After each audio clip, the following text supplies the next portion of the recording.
हाँ तो अस्सलाम वालेकुम। पाकिस्तानी फ़ैन्स के लिए आज एक बहुत ही बुरा दिन। कल पाकिस्तान जिस तरह से मैच हारा और फाइनल था एशिया कप का, अब हार हो गया, तो ये है कि काफ़ी ज़्यादा अफसोस है। अनफॉर्चुनेटली पाकिस्तान नहीं जीत सका। परफॉर्मेंस अच्छी थी लेकिन कुछ बातें हैं। एक मैच रिव्यू है जो मेरा ओपिनियन है, क्योंकि मैं देख रहा था बहुत ज़्यादा ये सोशल मीडिया वॉर चल रही है। इसको मैं वॉर ही कहूँगा, क्योंकि कोई एक कमेंट कर रहा है, कोई दूसरा कमेंट कर रहा है, और सबके अपने अपने ओपिनियंस हैं कि हाँ बाबर की कैप्टनसी अच्छी नहीं थी, रिजवान ने स्लो स्ट्राइक रेट पे खेला, शादाब ने कैच ड्रॉप कर दिया, नवाज से ओवर नहीं करवाया।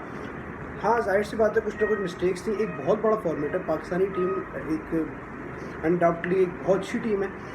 नो डाउट कि उन्होंने बहुत अच्छी परफॉर्मेंस दी है थ्रू आउट द टूर्नामेंट, लेकिन जाहिर सी बात है इंसान है, गलती हो जाती है। जहाँ तक रही बाबर की कैप्टनसी की बात, तो हाँ उसमें मुझे भी मसले हैं थोड़े से कि उसने कुछ डिसीजंस ऐसे थे जो उसको शायद उस टाइम पे नहीं लेने चाहिए थे। जिस तरह उसने नवाज़ को ओवर रोका, हो सकता है कोई इश्यू हो, क्योंकि सुनने में ये भी आ रहा है कि इंजरी थी, नवाज़ बॉलिंग नहीं कर सकता था या कुछ भी इस तरह से। लेकिन बात यह है कि बाबर की आउट ऑफ फॉर्म होना, जैसे बाबर आजकल आउट ऑफ फॉर्म है, थ्रू आउट टूर्नामेंट उसने बहुत ज़्यादा कमेंट बनाए, और एक उस जैसे कैलिबर के बैट्समैन के लिए ये एक तो सबसे बड़ी मसले की बात भी है, क्योंकि वो एज ए कैप्टन भी है और फिर रिजवान कंसिस्टेंटली परफॉर्मेंस दे रहा है। तो बात यह है कि बाबर का आउट ऑफ फॉर्म होना, उसका कॉन्फिडेंस बना होना, ये एक चीज़ की एक शायद एक निशान है कि शायद ये मसला था, कुछ प्रेशर सिचुएशन थी, क्योंकि हमने देखा through out the tournament Pakistan की बैटिंग उस टाइप की नहीं रही। उनकी बॉलिंग ने बहुत ज़्यादा अच्छी परफॉर्मेंस दी है, फील्डिंग भी बहुत अच्छी रही है, लेकिन कल जिस तरह से शादाब से कैच छूटा, और मुझे थोड़ा सा अफसोस भी है और मुझे हैरत भी है, क्योंकि Shadab is one of the best fielders in Pakistan cricket side. कभी कैच नहीं छोड़ता, बहुत अच्छी फील्डिंग करता है। बस ये हो सकता है कोई ना कोई प्रेशर था, या पाकिस्तान शायद आसान ले लिया। 58 for 5 थे। जिस तरह से उन्होंने स्टार्ट बॉलिंग करी, हारिस रऊफ़ है, नसीम शाह है, हसनैन भी वॉज गुड, अच्छी बॉलिंग कर रहा था। लेकिन ये कि पाकिस्तान ने जिस तरह से बॉलिंग में फंसाया मैच, तो शायद उन्होंने आसान ले लिया, क्योंकि 58 for 5 तो काफ़ी लोगों को ऐसे ही लगा कि यार अब तो मैच हाथ में है। लेकिन मुझे आई मस्ट अप्रिशिएट कि राजापक्सा, श्रीलंकन क्रिकेटर हसरंगा, इन्होंने जिस तरह से बैट किया, क्योंकि उनकी विकेट्स गिर रही थी लेकिन फिर भी उन्होंने अटैकिंग रखी, और जिस तरह से उन्होंने ओवर्स कंप्लीट करे, बैटिंग कंप्लीट करी, तो 170 वॉज अ गुड टारगेट। और पाकिस्तान के लिए 170 चेस करना इस बैटिंग के लिए, क्योंकि मुझे एक सबसे बड़ा जो इशू है वो है हमारे मिडिल ऑर्डर पे। हमारा middle order I am not satisfied with it, और बहुत सारे लोग बात करते हैं कि यार मिडिल ऑर्डर शोएब मलिक होना चाहिए, हफीज़ है, शान मसूद है, हैदर अली है। बिल्कुल है कि मैं अब आसिफ अली या खुशदिल शाह, इसके अलावा फ़खर ज़मान की परफॉर्मेंस, फ़खर ज़मान काफ़ी अच्छा परफॉर्मर है, एक अच्छा क्रिकेटर, लेकिन थ्रू आउट दिस टूर्नामेंट और इससे पहले भी उसकी परफॉर्मेंस बिल्कुल भी अच्छी नहीं रही, जो कि बात है। और यही वजूहत हैं कि यार पाकिस्तान ने बहुत ज़्यादा सर्व किया इस वजह से, क्योंकि मसला ये है कि आप हैदर अली को अगर लेकर जा रहे हो टीम में, तो आपको एटलीस्ट उसको एक मैच खिलाना ही चाहिए था। आप आसिफ अली को चांस दे रहे हो, आप खुजरी को चांस दे रहे हो, आपका मिडिल ऑर्डर है ही नहीं। अगर आप अब बाबर अगर पहले ओवर में विकेट दे रहा है अपनी, या सेकंड ओवर में विकेट दे रहा है, तो रिजवान पर ऑटोमेटिकली प्रेशर आता है, क्योंकि उसको पता है कि नीचे कोई नहीं है, तो उसको रन बनाना है। वो तो अच्छी बात यह है कि किस्मत की बात है कि रिजवान ने रन बनाए थ्रू आउट द टूर्नामेंट।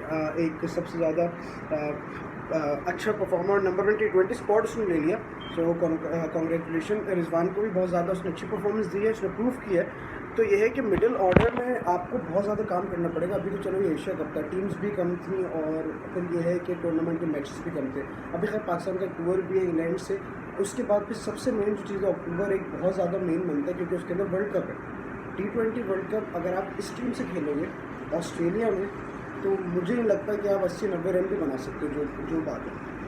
क्योंकि अगर बाबर की फॉर्म इसी तरीके से रही, तो मुझे नहीं लगता, क्योंकि ये टीम अगर ऐसा मैं कहूँ कि ये टीम सिर्फ बाबर और रिजवान पे ही चलती है, क्योंकि उन्होंने ही अगर अच्छा स्टार्ट दे देना है तो नीचे के आगे हिट कर देंगे। अगर आपने खुशदिल या आसिफ को आपने इससे रखा है कि वो एक छक्का मार देंगे या 2 छक्के मार देंगे, तो फिर फ़ायदा नहीं है। आप इसकी जगह पर एक ऐसा बैट्समैन होना चाहिए टीम पे जो कि आपको मुश्किल सिचुएशन से मैच निकाले। अगर आप Shoaib Malik is the best choice I think middle order के लिए। हफीज़ भी है, शोएब मलिक है।